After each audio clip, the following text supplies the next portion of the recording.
This is part second of the 1996 PYQ UPSC. देखिए हमारा first part में क्या हुआ, कुछ टेक्निकल ग्लिच की वजह से वो आधा ही हम पढ़ा पाए। सो ये नेक्स्ट है, हम यहाँ तक किए थे। अब हमारा ये क्वेश्चन है, नास्तलिकवाद। नास्तलिक कौन, मतलब क्या है, कौन है। ठीक। सो इसका आंसर क्या है? A, a Persian script used in medieval India. ठीक है। देखिए, Nastaliq is a calligrapher, calligraphic style. ठीक। नास्तलिक इज कैलीग्राफिक स्टाइल जो कौन यूज करता था? पर्शियन यूज करते थे, फिर अरब वाले यूज करते थे। ठीक है। कब डेवलप हुआ था? 14th सेंचुरी में। कब हुआ था? 14th सेंचुरी में। ठीक। It became the dominant writing style for Persian style. Persian मतलब पर्शियन जो थे वो सिर्फ और सिर्फ इसी स्टाइल को यूज करते थे। कौन सी यूज को? नास्तलिक। ठीक। सो नेक्स्ट क्या है, देखिए इसका यूज मेडिवल इंडिया में कहाँ कहाँ होता था? कौन पहले अडॉप्ट किया था? सुल्तान, मुगल्स, या फिर रीजनल जो वहाँ के किंग थे वो लोग, मेडिवल इंडिया के वो लोग क्या किए थे? अडॉप्ट किए थे इसको। उसके बाद पर्सिनेटेड कोर्ट में भी इसका यूज होता था। डेक्कन सल्तनत या फिर अवध बंगाल में भी इसका यूज होता था। नेक्स्ट देखिए, यूज फॉर इम्पेरियल फरमान्स, मतलब फरमान के लिए यूज होता था। कोर्ट में हिस्ट्री लिखने के लिए या फिर क्रॉनिकल लिखने के लिए यूज होता था। पर्शियन पोएट्री लिखने के लिए यूज होता था। नवाबी ईरा डॉक्यूमेंट जो था, नवाबी ईरा वाला, उसको लिखने में यूज होता था। ये कैसे लिखा जाता था? देखिए, ये फ्लोइंग मतलब ऐसे ऐसे जैसे फ्लो के साथ लिखा जाता था फर्स्ट ऑफ ऑल। फिर उसके बाद क्या था? एलिगेंट था। और स्लैंटेड स्टाइल, जैसे मैं देखिए लिखा हूँ ना हल्का तिरछे में, ऐसे ऐसे ऐसे ऐसे करके ये लिखा था, हल्का था स्लैंटेड। ठीक। इसे क्या बोलते थे? Bride of calligraphy. ठीक है, कैलीग्राफी की ब्राइड बोलते थे। अब उस टाइम के कौन कौन से कैलीग्राफर थे? सो मीर अली तबरीजी थे, ओरिजिनेटर थे, यही क्या किए थे? ओरिजिन किए थे इसका। अब्दुल्ला सिरजी थे, मोहम्मद हुसैन थे, कश्मीर के जो थे मुगल इंडिया में। ठीक। सो नस्तलिक क्या था? नजाकत, एलिगेंस ऑफ पर्शियन स्क्रिप्ट। ठीक है। नेक्स्ट क्वेश्चन क्या है? Mughal painting reached it's zenith under. Mughal painting किसके अंडर में बहुत अपने पीक पे पहुंच गया? बताइए। जहांगीर के अंडर में। ठीक। देखिए, सबसे पहले डेवलप कौन किया था? हुमायूं। मैच्योर कौन किया? अकबर। और जेनीथ पे कौन पहुंचा दिया? जहांगीर। ठीक है। अब देखिए, जहांगीर मतलब ये पेंटिंग का बहुत बड़ा शौकीन था। ठीक है। इसके पास क्या था कि किस चीज़ का इसको इसके अंदर इंटरेस्ट था? पेंटिंग का, स्पेशली पोर्ट्रेचर का। ठीक। नेचर नेचर साइड का, realistic depiction of bird, animal, flora, इन सब का बहुत बड़ा ये क्या था? प्रेमी था। ठीक है। उसके देखिए next, patronage of great artist. कौन कौन से आर्टिस्टों को पेट्रोनेज दिया था, मतलब अपने यहाँ शरण दिया था? उस्ताद मंसूर को दिया था, जो नेचुरल हिस्ट्री पेंटिंग के लिए बहुत ही ज़्यादा फेमस थे। ठीक है। उनको और क्या बोलते थे? नादिर अल असर बोलते थे। फिर अब्दुल हसन को दिया था अपने यहाँ पेट्रोनेज। ठीक। जो कोर्ट के पेंटर थे। और फिर विचित्र को और गोवर्धन को, इन सबको कह दिया था पेट्रोनेज दिया था। ठीक। अब थीम क्या था? कौन कौन सा थीम पे ये मतलब पेंटिंग बनवाता था? तो रियलिस्टिक पोर्ट्रेट पे, कोर्ट सीन पे, study of animal and bird पे, फ्लावर, बोटेनिकल स्केचेस बनवाता था। ठीक है। इन सबको वो क्या करता था? बनवाता था। ठीक। इन सबको आप पढ़ लीजिएगा बाकी। अब नेक्स्ट क्वेश्चन क्या है हमारा? In medieval India the mansabdari system was introduced for. मतलब सीधा सीधा पूछा है मनसबदारी क्या था, किस लिए यूज हुआ था? बताइए। इसका आंसर क्या है? Option D, effecting clean administration के लिए। मनसबदारी इसी लिए आया था ना कि क्लीन एडमिनिस्ट्रेशन हो, मनसब सबको बांट दिया जाए। तो मनसबदारी था क्या? देखिए, किसने इंट्रोड्यूस किया था? अकबर ने इंट्रोड्यूस किया था। कौन किया था? अकबर। था क्या? A uniform centralised administrative structure था। क्या था? एक यूनिफॉर्म सेंट्रलाइज्ड एडमिनिस्ट्रेटिव स्ट्रक्चर था। ये प्रोविंशियल नहीं था, सेंट्रलाइज्ड था। पूछ लेगा कभी, क्वेश्चन फंसा देगा कि प्रोविंशियल था, नहीं, सेंट्रलाइज्ड था। Standardise ranking and salary system. इसमें क्या था? सैलरी सिस्टम था। और कौन सा सिस्टम था? रैंकिंग वाला। ये नहीं था कि इनको जागीर दे, वो तो जागीरदार थे। ये नहीं उनको थोड़ा ज़मीन दे दी मनसबदारों को, ऐसा नहीं था। क्या मिलता था? सैलरी मिलता था और रैंक पे थे। ठीक।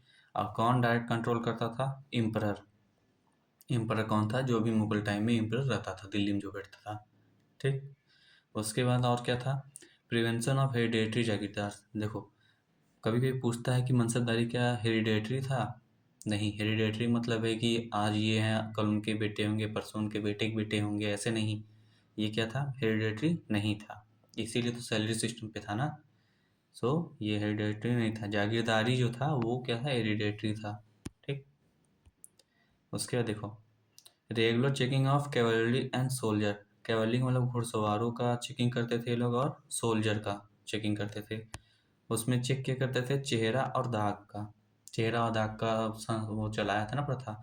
लेकिन बताइए, चेहरा दाग सबसे पहले कौन चलाया था? चलिए बताइए, कमेंट में बताइए। उसके बाद देखिए, मनसबदारी सिस्टम था क्या?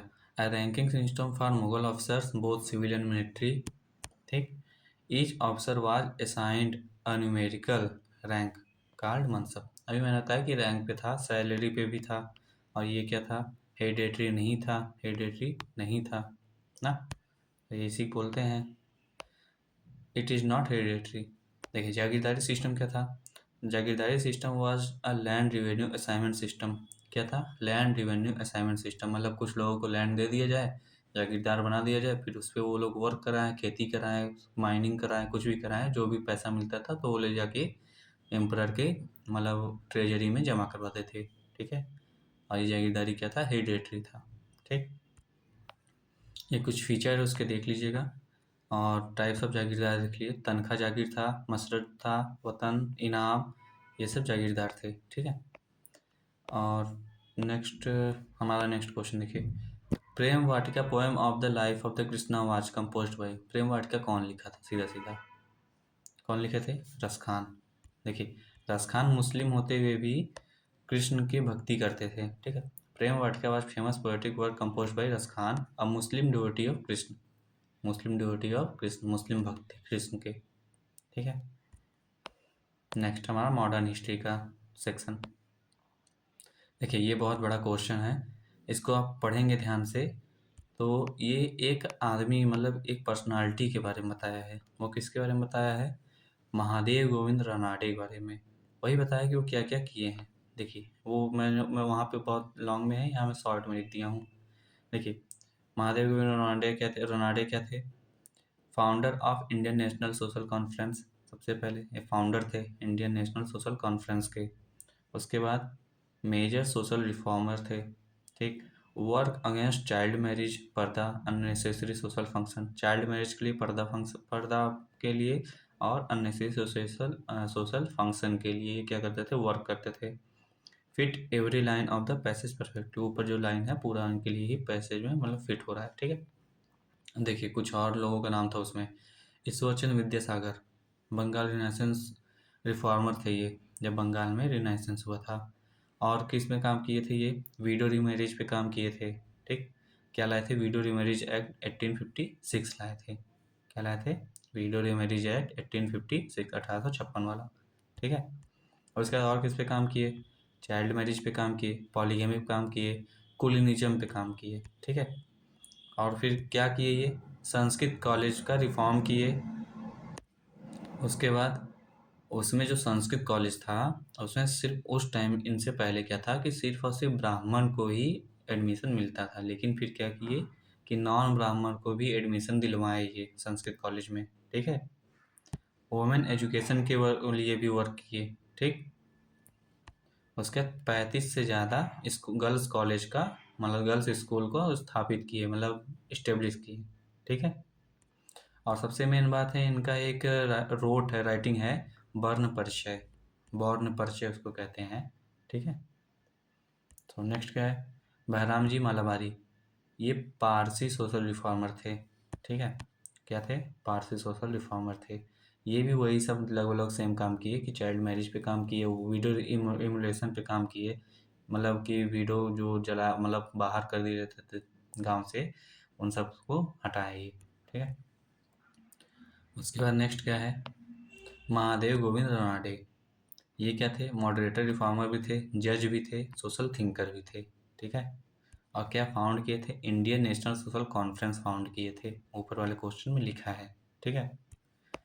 फिर उसके बाद और क्या थे? को फाउंडेड प्रार्थना समाज, बॉम्बे, बॉम्बे में प्रार्थना समाज का भी स्थापना किए, मतलब को फाउंडेड किए। प्रार्थना समाज का स्थापना रियल में कौन किया था, आप लोग बताइए मुझे, कमेंट में बताइए फटाक से। ठीक। उसके बाद इन्हें एक मतलब बहुत अच्छे नाम जाना जाता है, सोक्रेटिस ऑफ महाराष्ट्र, महाराष्ट्र के सुकरात। उसके बाद बी आर अम्बेडकर।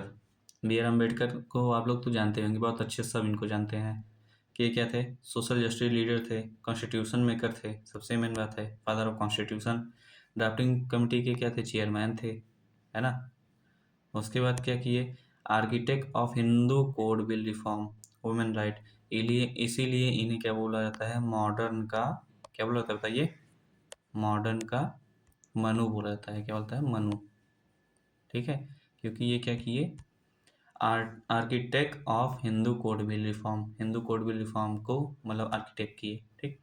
उसके बाद फाउंड क्या किए थे? Bahishkrit Hitakarini Sabha, independent labour party, scheduled caste federation, इन तीनों को क्या किए? फाउंड किए थे। ठीक।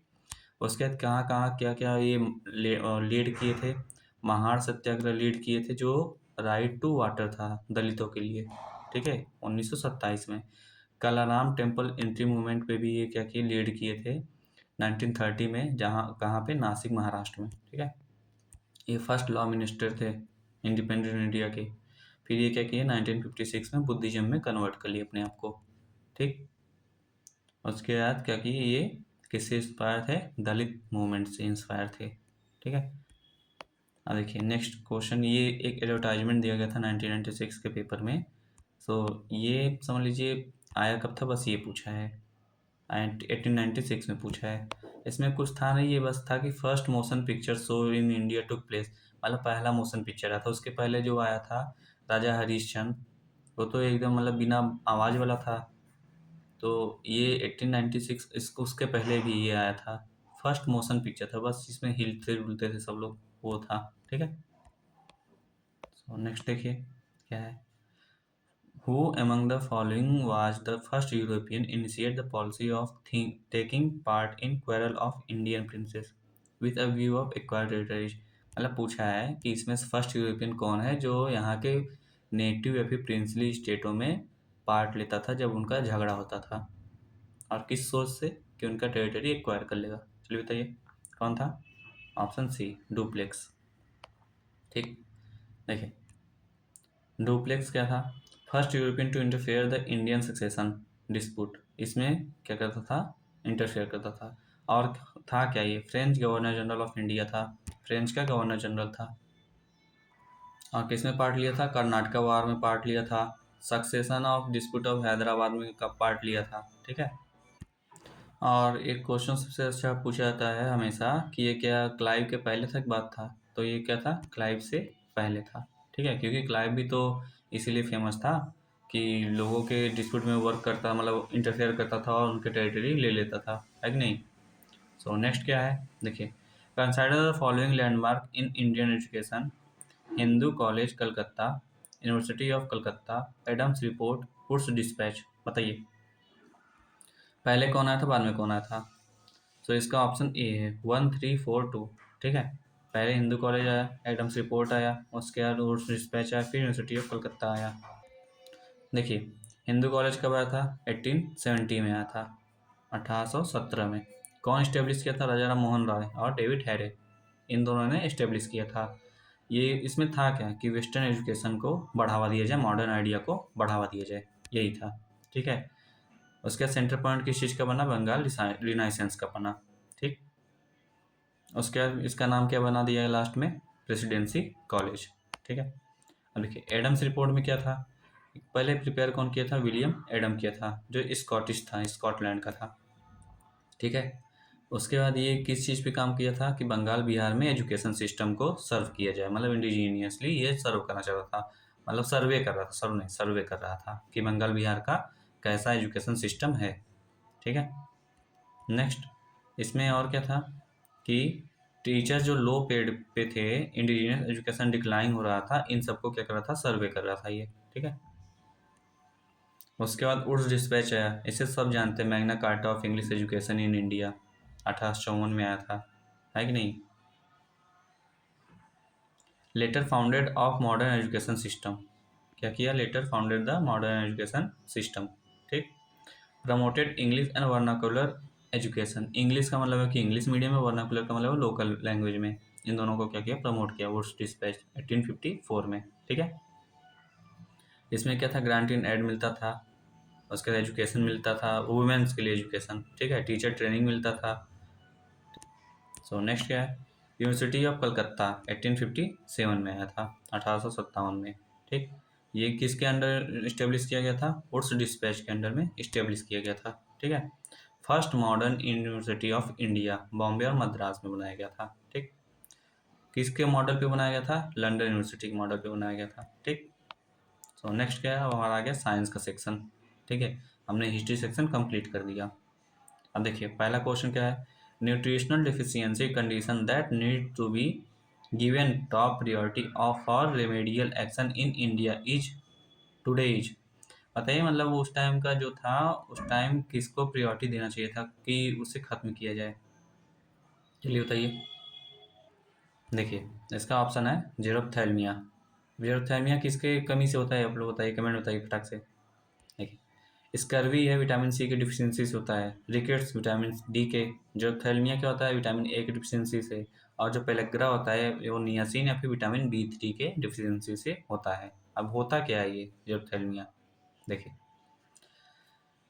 विटामिन ए डिफिशियंसी वैट मतलब is the most pressing public health issue in India among these option. देखिए जो विटामिन ए का डिफिशियंसी है इंडिया में लगभग लगभग बहुत लोगों के अंदर है ये चीज़, मतलब विटामिन ए की डिफिशियंसी, ठीक। ये इफेक्ट क्या करता है कि जो 5 साल से छोटे बच्चे होते हैं फिर प्रेग्नेंट वुमेन होती हैं, उनको क्या करता है, नाइट ब्लाइंडनेस को मतलब बढ़ावा देता है, उनके अंदर आई डैमेज करता है, increase mortality from infection, infection से भी मरते हैं, नाइट ब्लाइंडनेस करवाता है, आई डैमेज करवाता है, आंखों का बीमारी, उसके बाद मरते हैं, ठीक है।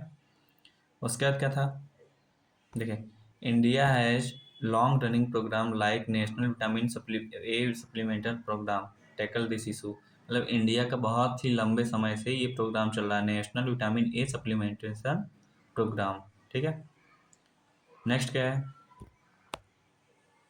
देखिए विटामिन ए विजन और इम्यूनिटी के लिए होता है, रेटिनॉल इसका साइंटिफिक नेम है, इससे एक बीमारी क्या होता है, जेरोप्थेल्मिया नाइट ब्लाइंडनेस होता है।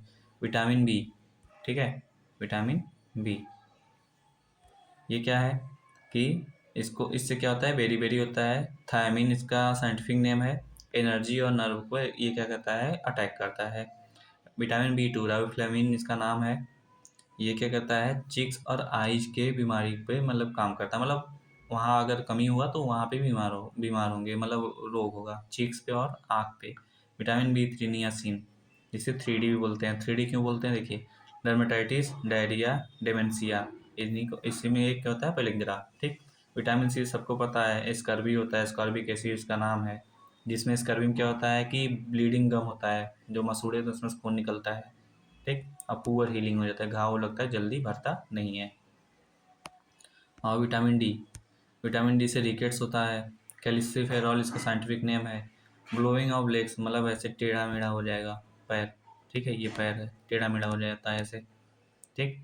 ऑस्ट्रोमेलेसिया होता है एडल्ट्स में, ये पूछा है, ठीक। अब नेक्स्ट क्या है, देखिए मैच द फॉलोइंग, इसको मैच कराइए आप लोग। देखिए विटामिन इसमें कौन सा है आप लोग बताइए, एंजाइम कौन सा है, हार्मोन कौन सा है, प्रोटीन कौन सा है, बताइए मुझे। देखिए विटामिन क्या है, कैरोटीन है ना। एंजाइम, एंजाइम क्या है, पेप्सिन एंजाइम, है ना। हार्मोन कौन सा है, प्रोजेस्टेरॉन, और उसका प्रोटीन क्या है, क्रिएटिन, है कि नहीं। देखिए विटामिन कैरोटीन है, विटामिन ए, देखिए carotene is a pro vitamin, क्या कौन सा विटामिन है, प्रो विटामिन है किसका, ए का, ठीक है। ये किस में मतलब फाउंड होता है, पाया जाता है, कैरेट्स में, पपाया में, स्पाइनच में, पालक में, पपीता में, और कैरेट मतलब गाजर में, ठीक है। अभी हमने विटामिन ए के बारे में ऊपर पढ़ा। अब देखिए एंजाइम, एंजाइम क्या था उसमें, पेप्सिन था, पेप्सिन को एंजाइम बोलते हैं, किस में वर्क करता है, डाइजेस्टिव एंजाइम, मतलब ये सीक्रेट कहाँ होता है? स्टमक में। किस में वर्क करता है? खाना वाना को पचाने में, डाइजेस्ट करने में, ठीक है। ये क्या करता है? प्रोटीन को पेप्टाइड में तोड़ देता है, ठीक। नेक्स्ट क्या है? हार्मोन, प्रोजेस्टेरॉन, ठीक है। ये क्या है? प्रोजेस्टेरॉन फीमेल रिप्रोडक्टिव हार्मोन है, ठीक। कहाँ पाया जाता है? ओवरी में या फिर प्लेसेंटा में। नेक्स्ट क्या है? प्रोटीन, क्रिएटिन प्रोटीन, ठीक है। ये क्या है? स्ट्रक्चरल प्रोटीन है। कहाँ कहाँ पे आता है? हेयर में, नेल्स में, स्किन में, हॉर्स में। हॉर्न मतलब सींग में, और फीदर मतलब पंख में, ठीक है। कहाँ कहाँ? नाखून में, बाल में, स्किन में, और सींग में, और पंखों में, इन सब में पाया जाता है क्रिएटिन प्रोटीन, ठीक है। क्या करता है ये? प्रोवाइड स्ट्रेंथ एंड प्रोटेक्शन, शरीर को स्ट्रेंथ और प्रोटेक्शन देता है। सो नेक्स्ट क्वेश्चन क्या है? Which of the following are associated with diabetes mellitus, a common disease in adult, ठीक है। बताइए इसका answer. High sugar level in blood, low sugar level in blood, lower insulin level in blood, and higher insulin level in blood. कौन सा होगा? इसका answer है 1 और 3, higher sugar level in blood और लोअर इंसुलिन इन ब्लड। देखिए, इसका वैसे आंसर होना चाहिए था 1 और 4, ठीक है, 1 और 4, लेकिन इसमें क्या किया कि मतलब ऑप्शन में थोड़ा हेर फेर कर दिए, तो जहाँ तक हम पहुँच पाए 1 और 3 है, ठीक है। क्योंकि जब ये क्या कहते हैं, डायबिटीज होता है, तो उसमें क्या होता है कि जो एडल्ट में पाया जाता है, उसमें क्या होता है? Higher sugar in blood and higher insulin in blood, इन दोनों का मतलब अमाउंट बहुत ज़्यादा होता है, शुगर का और इंसुलिन का, दोनों का, ठीक है। लेकिन उसमें ऐसा कोई ऑप्शन बनाया नहीं था, ठीक। ये जो कंडीशन होता है ये डायबिटीज़ 1 के लिए होता है, जो छोटे बच्चों में पाया जाता है, ठीक है। एडल्ट में नहीं पाया जाता है, जैसे वो ऑप्शन बनाया है, ठीक। सो नेक्स्ट देखिए, डायबिटीज मिलिटस होता क्या है? डायबिटीज मिलिटस क्रॉनिक हाइपरजेनेमिया है। क्या है? ब्लड मतलब ब्लड ग्लूकोज बहुत ज़्यादा बढ़ जाता है due to defect in insulin secretion. उसके बाद क्या होता है? जो मतलब इंसुलिन सिक्रेशन का डिफेक्ट की वजह से ये क्या होता है? बहुत ज़्यादा बढ़ जाता है, ठीक है। उसके बाद इंसुलिन लेवल क्या होता है? इसमें बढ़ जाता है ना। टाइप 1 डायबिटीज में क्या होता है? Auto immune destruction of pancreatic beta cells, मतलब बीटा सेल का डिस्ट्रक्शन हो जाता है, जो ऑटो इम्यून होता है, मतलब अपने आप को फिर से वो क्या करता है? रिकवर करता है, उसका क्या होता है? डिस्ट्रक्शन हो जाता है, ठीक है। और टाइप 2 में क्या होता है कि ये insulin resistance of muscle and fat, मतलब इन सबको क्या कहता है? पेनक्रिएटिक बीटा सेल कम। इसमें क्या होता है कि ये इंसुलिन का मतलब क्या होता है? रेजिस्टेंस कराने लगता है, तो मसल्स और फैट बहुत तेज़ी से बढ़ने लगते हैं शरीर में, ठीक है। सो इसके बारे में थोड़ा आप लोग देख लीजिएगा, साइंस उतना क्लियर नहीं है। एक इसमें टॉपिक था एड्स। एड्स को क्या बोलते हैं? एक्वायर्ड इम्यूनोडिफिशियंसी सिंड्रोम, इसको बोलते हैं, ठीक है। इसका फुल फॉर्म है। ये क्या होता है? लाइफ थ्रेटिंग होता है। लाइफ थ्रेटिंग कंडीशन इसमें क्या बनता है? बना देता है। होता क्यों है ये? ह्यूमन इम्यूनोडिफिशियंसी वायरस की वजह से क्या होता है? ये होता है HIV की वजह से, ठीक है। ये किस पे मतलब अटैक करता है? इम्यून सिस्टम, जो मतलब ह्यूमन का इम्यून सिस्टम होता है उस पर अटैक करता है, मेकिंग द बॉडी वनरेबल, और बॉडी को क्या बनाता है? खराब बनाता है, ठीक। नेक्स्ट क्या है कि ये इसका एजेंट कौन कौन सा है? HIV 1 है, HIV 2 है। जो HIV 1 है वो हमेशा कॉमन, बहुत मतलब पूरे विश्व में कॉमन है, कि जब भी कोई से सुनो कि एड्स हुआ है तो उसको HIV 1 ही हुआ रहता है लगभग लगभग। और जो HIV 2 है वेस्ट अफ्रीका में होता है, ठीक है। और बाकी इसको देख लीजिएगा आप लोग। इसमें एक ट्रीटमेंट का पूछता है कि ट्रीटमेंट कैसे कैसे होता है, तो ये कम्प्लीटली क्योर नहीं है, सबसे पहली बात, ठीक है। ART मतलब एंटी रेट्रोवायरल थेरेपी इसमें दिया जाता है, ठीक। देखिए 22 क्वेश्चन क्या है?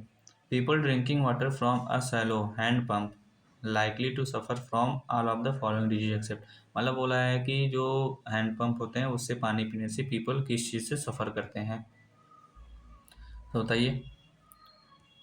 फ्लोरोसिस से सफ़र करते हैं, क्या कहते हैं? फ्लोरोसिस से। है तो ये तीनों ही क्या कि मतलब वाटर जनरेटिंग, मतलब पानी से बने हुए वो रोग हैं, लेकिन इसमें क्या होता है कि ये फ्लोराइड जो होता है, फ्लोरीन जो होता है उसमें बढ़ जाता है, तो फ्लोरोसिस होता है, ठीक है। देखिए कॉलेरा, कॉलेरा क्या है? वाइब्रियो कॉलेरी बैक्टीरिया से होता है फर्स्ट।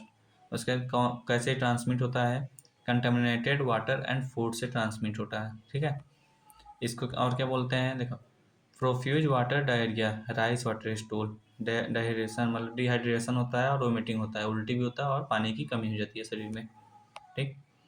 टाइफाइड क्या होता है? ये भी बैक्टीरिया से होता है, टाइफी बैक्टीरिया से, ठीक। जॉन्डिस क्या होता है? ये हेपेटाइटिस ए और ई है, ठीक।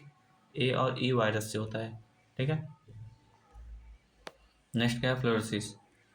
देखिए, फ्लोरोसिस क्या होता है कि excess of fluoride in drinking water जब हो जाता है तो फ्लोरोसिस होने लगता है, ठीक। कहाँ पे पाया जाता है? ग्राउंड वाटर में, बोरवेल में, ठीक। सैलो वेल में नहीं पाया जाता। नेक्स्ट क्वेश्चन क्या है हमारा, देख लीजिए। ये आपके लिए है, आप खुद से इसको एनालिसिस करिए इस क्वेश्चन को, ठीक है। अब हमारा आ गया पॉलिटी।